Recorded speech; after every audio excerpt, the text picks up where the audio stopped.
Bonjour mesdames, je suis vraiment contente de vous retrouver sur cette chaîne YouTube Mam Solo. Alors pour les nouvelles venues, coucou.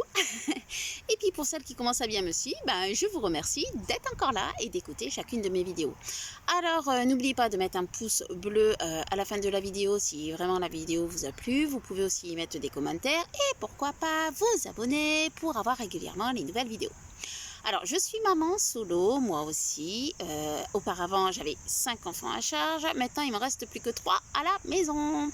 Donc, mon petit nid se vide et mes enfants grandissent et c'est déjà un peu plus aisé pour moi. Cependant, avec le recul que j'ai eu, la vie que j'ai eue, je peux vous donner quelques petits conseils pour que votre vie soit un peu plus légère.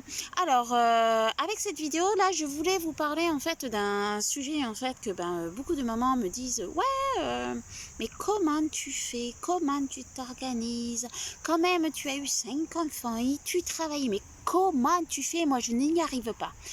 Alors, oui, excusez-moi, ça me gratouille. C'est les petites, je sais pas, les petits trucs dans l'air là, hein, qui me font des chatouillonnés. Bref, je continuerai malgré tout de vous faire des vidéos en pleine nature parce que j'adore ça. Revenons à nos moutons. Alors, oui, question organisation. Alors, j'ai tendance à dire que je suis quelqu'un d'extrêmement fainéante. Et oui, 5 enfants, je travaille et malgré tout, je suis fainéante. Ça vous embouche un coin, hein? Comment peut-on être fainéante en ayant une activité professionnelle et 5 enfants à charge? Eh bien oui, c'est possible. Tout est une question d'organisation. Alors, c'est vrai que moi, je suis assez bien organisée, je l'avoue. Je ne suis pas maniaque du tout, mais je suis organisée. C'est-à-dire que dès que mes enfants ont été tout petits, très très vite, je leur ai appris à être indépendants. Je leur ai appris aussi, chose très essentielle, pas évident à mettre en place au début parce qu'on a l'impression de répéter 50 000 fois les mêmes choses. Bon, vous savez ce que c'est, vous êtes maman. Je leur ai appris à, quand vous rentrez, vous mettez vos chaussures dans la boîte à chaussures.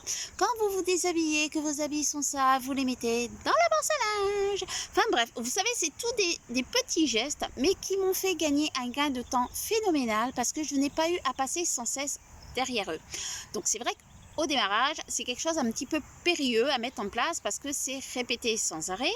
Donc répéter sans arrêt, c'est perdre du temps en vue d'en gagner.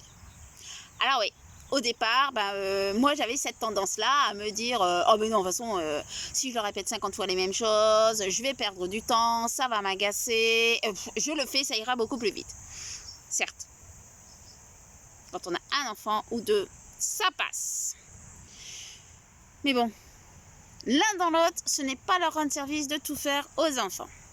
Donc c'est vrai qu'à la maison, chaque chose est rangée à sa place. J'ai un tiroir à verre, un tiroir à couvert, ce qui fait que si on cherche quelque chose, on a juste à aller dans l'endroit où logiquement c'est rangé. Mais oui, parce que j'entends beaucoup de mamans qui me disent le matin, oh là là, mais il trouvait pas ses chaussures, oh là là, il n'a pas trouvé sa ceinture, oh là là, puis le chapeau, il était où, le manteau, et en fait, ils perdent un temps phénoménal. Donc dès le matin, ils sont stressés, mais stressés pour rien. Moi, j'ai pris l'habitude avec les enfants. Bon, généralement, je me réveille au moins 10 minutes, un quart d'heure avant eux, parce que j'aime bien m'étirer tranquillement dans mon lit, me faire un petit peu de... C'est mon moment de gratitude, en fait. Je dis merci à l'univers d'être encore là. Merci. Bref, c'est ma technique à moi pour pouvoir démarrer une journée paisiblement, dans le calme et sereinement en fait. Après, mes enfants se réveillent et ils ont appris à sortir leur propre bol de l'étagère pour pouvoir faire leur petit-déj, mais on déjeune ensemble. Enfin, voilà, ils ont appris à faire des petites choses pour gagner du temps. Dans mon optique de gagner davantage de temps et que les moments partagés soient des vrais moments de partage et des moments conviviaux et d'amour, j'ai avancé davantage dans ma fainéantise, si on peut dire ça comme ça. Je suis devenue minimaliste. Alors, minimaliste, maintenant j'ai des petites bêtes qui se mettent sur moi. Je vais avoir droit à la totale aujourd'hui, pardon. Alors, dans mon concept de minimalisme, ne prenez pas le minimalisme comme ah là là, elle vit comme dans un monastère. Non, ça n'a rien à voir. Moi, minimalisme pour moi, ça a été de j'ai une dizaine de verres à la maison. On en a largement assez. De toute façon, plus il y en a, plus on consomme. Moi j'ai vu au départ mes enfants, on avait beaucoup de verres, ils en prenaient un, ils le laissaient sur la table, ils avaient à nouveau soif, ils allaient rechercher un autre verre, etc. jusqu'à épuisement total du stock.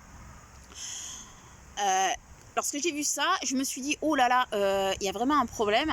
Et ce qui fait que lorsque les verres se sont cassés, parce que bon, avec des enfants, ça se casse assez vite, je me suis dit, tu ne rachètes pas. Jusqu'au point où là, on en a eu une dizaine. Et je me suis dit, mais une dizaine de verres avec le nombre de personnes à la maison, c'est largement suffisant. Voilà, alors ce qui fait qu'ils ont beaucoup plus cette tendance à se dire, bon, on a ce verre-là, si après il n'y en a plus dans le tiroir, on est obligé de le laver. Un peu pénible.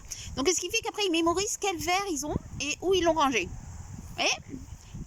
Donc, j'ai beaucoup moins de vaisselle.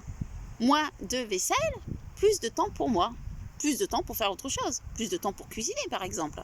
Bref, on a fait ce système-là. Donc, j'ai moins de vaisselle, j'ai que l'utile. Après, j'ai amené ça pour tout, c'est-à-dire même pour les habits, c'est fini les achats compulsifs d'habits que je faisais au tout début, lorsque j'étais beaucoup plus jeune. J'ai arrêté. Donc maintenant, on a un certain stock d'habits, ce qui fait que mes bancs à linge ne sont jamais des monticules de montagnes de linge à laver. Ça devient juste la banque à linge à laver régulièrement dans la semaine. Le plus de surcharge que j'ai, c'est lorsqu'on change les draps. C'est tout. Donc, les enfants ont appris à, entre guillemets, prendre soin de leurs habits. Ils ont appris à prendre soin, en fait, de tout parce que ce que l'on a est au minimum. Donc, on a gagné, enfin, surtout moi, j'ai gagné du temps, mais eux aussi, parce que quand je leur demande de ranger la chambre, en 10 minutes, un quart d'heure, la chambre, elle est rangée. C'est plus comme avant, avec la tonne de jouets qu'ils pouvaient avoir et qu'en fait, ils ne jouent pas avec. Donc, en fait, être fainéante, pour moi, c'est savoir pouvoir acheter des choses de manière utile et responsable et avec l'optique de est-ce qu'on en a vraiment besoin, est-ce que c'est vraiment utile, est-ce que ça va vraiment nous rendre heureux ou est-ce que ça va être une chose supplémentaire que je vais mettre dans mon nid, que je vais devoir dépoussiérer, que je vais devoir trouver une place aussi pour le ranger parce que plus on en a, plus on a de choses à ranger, plus notre environnement se surcharge. Avec cette surcharge, même visuelle, c'est une énergie négative qui vient vers nous. Alors voilà, donc d'un point de vue globalement, au niveau de la maison, j'ai gagné énormément de temps. Après, j'ai gagné du temps dans l'organisation, vu que les enfants savent que de telle heure à telle heure, il y a ça à faire. Et encore, il n'y a même plus de chronomètre dans la tête parce que on sait quand il faut se lever, que quand on se lève, on s'habille, on va déjeuner. Voilà. C'est devenu tellement des choses basiques, logiques, que ça coule de source en fait. Et il n'y a plus ce stress dès le matin pour dire oh là là, vite, vite, vite, vite, parce que je connais beaucoup de mamans comme ça qui sont hyper stressées à l'idée d'arriver en retard à son travail parce qu'il faut qu'ils déposent les enfants à tel et tel endroit, école, crèche, garderie, etc. quoi. Moi, c'est fluide. Le soir, quand on mange, je leur dis, au fait, toi, tu commences à quelle heure? Et toi, tu commences à quelle heure? Alors, les enfants, on fait un tour de piste. On se lève à telle heure. Vous faites en sorte d'être prêts. On s'en va précisément. On est tous dans la voiture à telle heure. Et hop, on fait le tour de piste. Cool la vie. Et on part en chantant généralement, voilà, on met la musique dans la voiture et on va et tout le monde enchaîne la journée dans la joie et la bonne humeur. Donc en fait, pour que ce soit fluide, il faut que vous puissiez trouver vos techniques de gain de temps. Donc je sais que le démarrage n'est pas évident.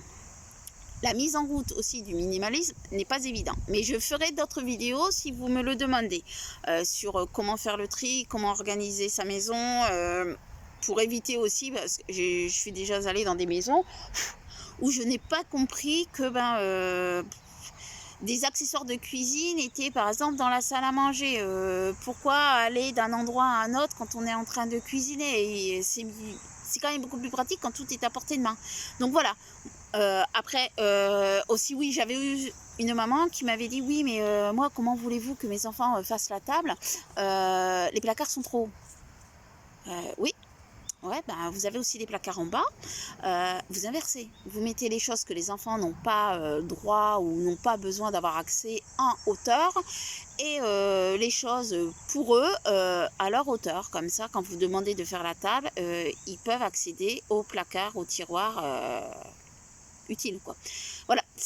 Alors, des fois, j'avoue, ça me paraît mais d'une évidence, mais ces personnes-là n'ont pas cette présence d'esprit de se dire bon ben on va inverser la manière de vivre dans la maison, la manière de circuler dans la maison, la manière d'organiser la maison, parce qu'ils sont tellement dans leur routine que ça a toujours été comme ça qu'ils se retrouvent bloqués. Donc vous c'est pareil. Si par exemple vous me dites vous aussi oui mais les enfants ne peuvent pas me faire la table, demandez-vous pourquoi ils ne peuvent pas faire la table. Moi, mes enfants, ils avaient à peine 2 ans, ils me faisaient déjà la table. Hein. Alors, à leur manière, à leur niveau. Après, je ne leur demandais pas systématiquement, je veux absolument que la fourchette soit à droite ou à gauche. Non, je leur disais, bon, ben les loulous, vous faites la table. Alors, même quand ils avaient 2 ans, hein, ils essayaient tant bien que mal de suivre les frères et sœurs. Et ils faisaient la table. Donc, bon, ben, des fois... quand je m'asseyais à mon assiette, par exemple, j'avais 2 couteaux. Bon, bah, c'est pas grave, je donnais le couteau à mon voisin de table et il me donnait une fourchette en échange. Voilà, mais le principal, c'est que tout était à table et que tout le monde participait. Parce que, idéalement, pour que vous puissiez vous épanouir dans cette famille où il y a un seul parent, le tout, c'est que tout le monde s'entraide. Donc, aussi petit qu'ils puissent être vos enfants, il faut leur apprendre les petits gestes de la vie de tous les jours. En plus, sachez que si vous leur faites ça, ils vont avoir confiance en eux parce qu'ils vont se dire « Oh là là, mais maman, elle m'a dit que j'avais le droit de faire la table. Oh, j'ai le droit de faire ça. » Alors, ça peut être tout et n'importe quoi, un droit de touiller quand le plat est en train de cuire. Bref, toutes ces petites choses-là, vous leur donnez une confiance en eux et ils vont devenir beaucoup plus grands, plus autonomes, beaucoup plus rapidement. Et vous allez voir à quel point il va y avoir la joie dans la maison et une ambiance complètement détendue. Donc, essayez d'être comme moi. Essayez d'être totalement fainéante. Et je vous assure, c'est un gain de temps phénoménal et un dégagement d'énergie positif dans la maison. Je vous expliquerai au niveau du minimalisme, si vous le souhaitez par la suite, de comment trier les habits, comment ranger les placards. Voilà, en fait, moi, le minimalisme, c'est vraiment le tri au départ, hein, parce que moi, ce qui me fait rire quand je vois certaines vidéos de comment ranger les placards, les astuces de rangement, etc., entre nous soit dit, ceux qui utilisent toutes les astuces de rangement de placards avec des achats supplémentaires pour mieux ranger les couvercles, machin et bidule chouette, c'est juste comment ranger le monticule d'objets qu'on a. Moi, ça serait plutôt élaguer, garder que l'essentiel pour un rangement super rapide, super fluide. Moi, je vous dis, hein, si je dois acheter un objet mais que je suis déjà en train de me dire, punaise, mais je vais le ranger où ce truc-là? Moi, j'ai pas de place pour cet objet. Ben, ça veut dire qu'il n'a pas sa place chez moi. Point bas. Je cherche pas midi à 14h. Hein. Mes habits, c'est pareil. Hein. Si j'ai pas la place dans ma valise pour le mettre, ben c'est que j'en ai pas besoin, quoi. C'est tout. Enfin bref, je vous expliquerai comment on fait ça, comment on fait le tri des habits, les placards, comment on sait ce qu'on a besoin et ce qu'on n'a pas besoin. D'accord? Et après, chacun est différent. D'accord? Ce qui fait que ne regardez pas toutes les vidéos sur le minimalisme, sur ce qu'on doit garder, ce qu'on doit jeter, niet. Vous verrez, je vous apprendrai. Allez. À bientôt mesdames, mettez un like, ça me ferait plaisir, abonnez-vous, alors là je serai encore super joyeuse, et puis à bientôt, au revoir.